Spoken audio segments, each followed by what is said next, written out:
So the Huawei P60 Pro has finally launched globally, including right here in Blighty, and while it does feature the usual lack of Google dickery, there is one very good reason for stuffing this thing inside of your pants or your bag, and that is the frankly ridiculously good camera tech, which excels in almost any conditions. You can get great looking photos even from afar, even when it's practically pitch black. It's perfect for photography pros who want something a bit more portable than a DSLR, and also amateurs who can't be arsed with any hassle, they just want to point and shoot. So here's my full Huawei P60 Pro unboxing and an in-depth look at that camera tech, and for more on the latest and greatest tech, please do poke subscribe and ding that notifications bell. Cheers! So first up, what do you get stacked inside the Huawei P60 Pro's box? Well, you've got yourself a rather dazzling Huawei P60 Pro. I mean, oofed. You've got yourself an 88 watt supercharge adapter, which can rather cunningly be used with a Type A or Type C cable. You've got a Type A to Type C USB cable. And celebrate good times, come on, because Huawei has chucked a condom case in there with the P60 Pro to keep it in perfect nick. And that's all the lovely stuff you get chucked in there, so now let's check out the P60 Pro.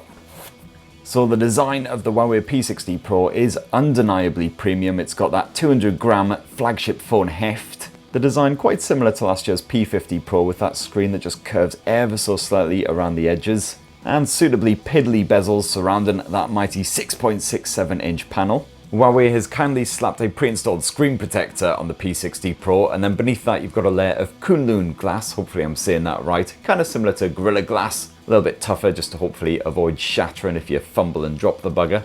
You've also got yourself a shiny metal frame, but it is more certainly the arse end of the P60 Pro that is the star attraction here.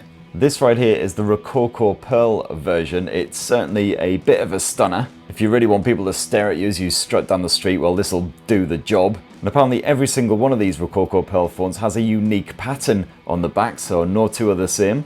I've got to admit, I am kind of getting vibes of my grand's bathroom, but you know, not in a bad way. And two words that just leapt immediately to mind were wipe clean. You certainly got to love Huawei's consistency as well, the way that that pattern actually continues here on the camera bump. But hey, if you're not a fan of Rococo Pearl, well, no worries, you can also snaffle the P60 Pro in violet, black or green. Yeah, overall, got to say, I rather like the design. It's a reasonably skinny phone, helped along by the fact that that camera bump isn't ridiculously enormous like it is on many flagships these days. And like many flagship phones, it's IP68 water and dust resistant.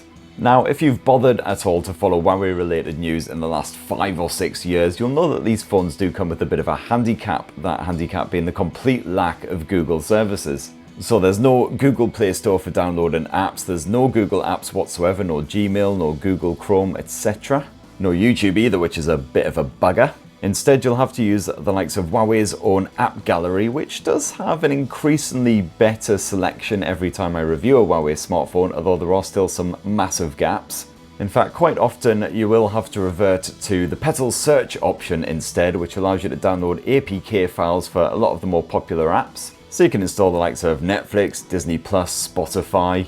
And they do use trusted APK sources like APK Pure, but you will still have to be careful when downloading apps in this manner. So for instance, here is Netflix running on the Huawei P60 Pro, absolutely fine, no issues whatsoever. And that said, while it's Widevine L1, there are bugger all HDR capabilities listed. And then you do have alternatives for all the regular Google stuff. So for instance, you've got Petal Maps instead of Google Maps. You've got the Celia Assistant, though frankly you're better off asking a brick wall what the weather's going to be like next week, etc. And then you've got all of those great Emotion UI features packed on here. So for instance, if you've got other Huawei devices, you can use Super Device to link them all together. You know, stuff like digital balance to help keep your mental health in check. And then as for storage, you've got a choice of 256 gigs or 512 gigs with the P60 Pro. So you hopefully shouldn't be running out anytime soon. And for your security shenanigans, you've got an in-display fingerprint sensor, which so far seems nice and responsive. And if you happen to have mucky paws, well, that is backed up by a pretty swift bit of face unlock as well, no worries there.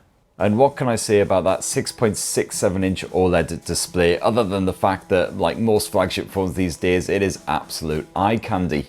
Whether you're checking out your photos or kicking back with some Netflix or whatever, everything looks crisp as out thanks to the 2700 by 1220 pixel resolution.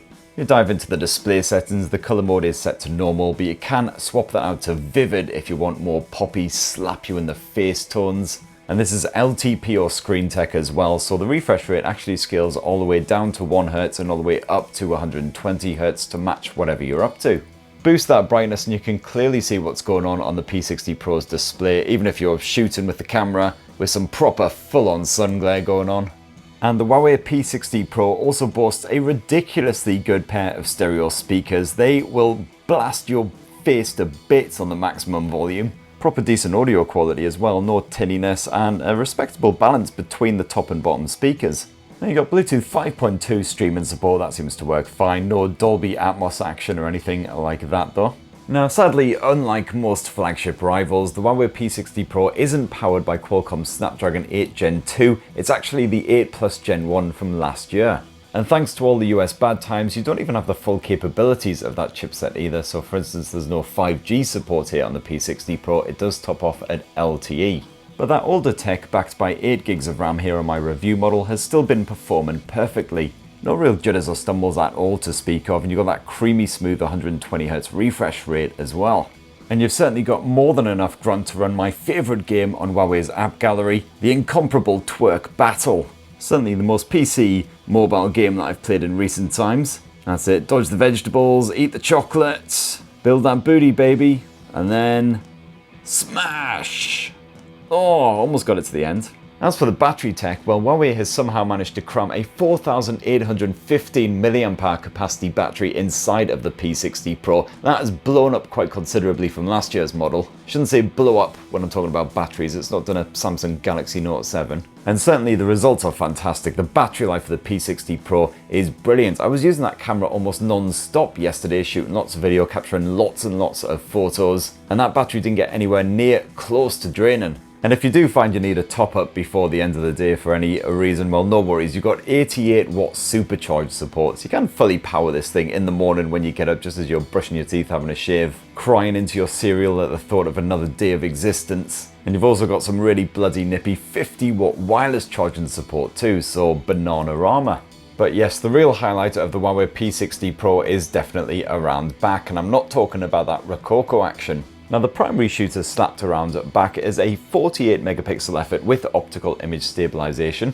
And like a very small number of other smartphones, this actually boasts a variable aperture lens. You can scale it all the way from f4 all the way down to f1.4. And it's got 10 different steps from f1.4 to f4, which really puts the Xiaomi 13 Ultra to shame. Now f1.4 is incredibly wide for a smartphone snapper, and this delivers some trouserially uplift and bokeh on demand. You can really see what a difference this makes right there on the screen. Just bump the aperture down to f1.4 and you'll see everything gets beautifully smoothed out in the background. However, you will have to jump into the Pro mode to actually adjust that aperture yourself. Otherwise on auto mode it's all handled for you.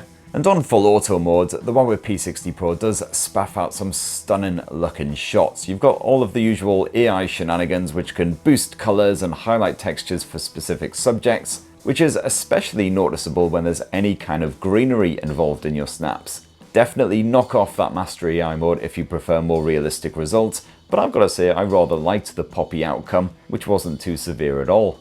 The P60 Pro serves up 12 megapixel photos by default, plenty of fine detail packed into every frame, and a supremely nippy shutter speed as well when the lighting isn't too cack, so perfect for shooting kids and other animals. And I've got to say, the HDR chops of the P60 Pro absolutely outstanding. They're definitely among the very best I've seen on any mobile, riding that very fine line between overexposing the background and underexposing your subject, even in the most ridiculously, stupidly tricky situations.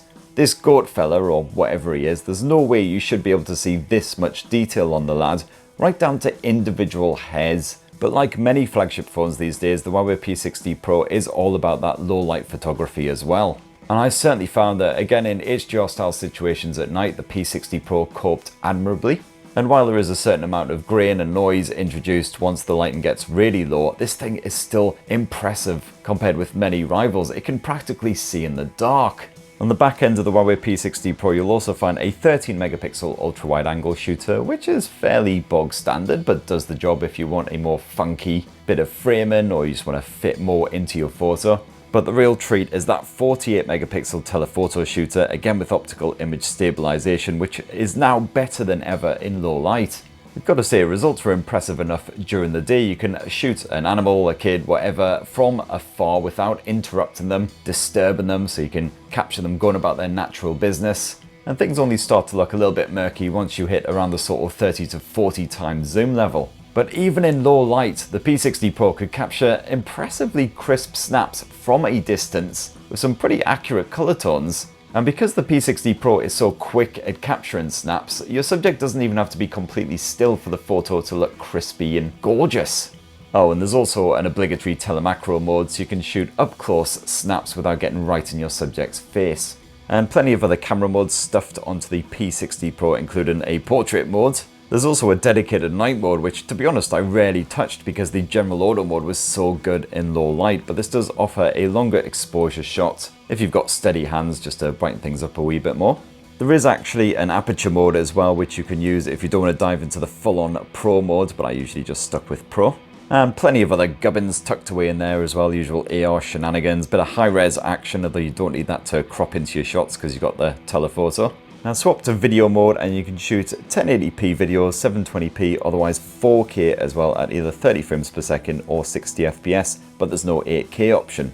And I've got to say again, for me certainly, the Huawei P60 Pro smashed it for the video. It's really good at locking onto your subject and keeping them sharp, even if they're bouncing around like an absolute mentalist. The visuals really sharp and smooth. The audio capture is really good as well. You can pick up your voice clearly even with quite a bit of noise and chatter going on. Again, no issues with HDR style situations, pretty good in low light as well, and the stabilization is fantastic. And then last up, if you're into your selfies, your Instagrams, etc., you've got a 13 megapixel front facing shooter, which again is pretty bloody good in a range of conditions. Even again with really stupidly tricky lighting, the P60 Pro can capture a good looking snap, keep you in focus and well saturated. And if you want to shoot a video, again, you can capture up to 4K resolution footage at 30 or 60 frames per second using that front-facing shooter. And that right there, my lovelies, in a lovely little nutshell, is Huawei's fresh new P60 Pro, which may be somewhat lacking when it comes to Google services, but more than makes up for it with the optics, which are absolutely the best on anything that you can shove inside of your pants. Now, I've actually been testing the Huawei P60 Pro ahead of the global launch, so I don't have the full UK pricing or release date information. Hopefully I'll get that shoved down in the video description when that is all announced. But it'd be great to hear what you guys think down in the comments below. Are you tempted by the P60 Pro despite the lack of googly action? It'd be great to hear from you, and please do poke subscribe, ding that notifications bell, and have yourselves a really wonderful rest of the week. Cheers everyone, love you!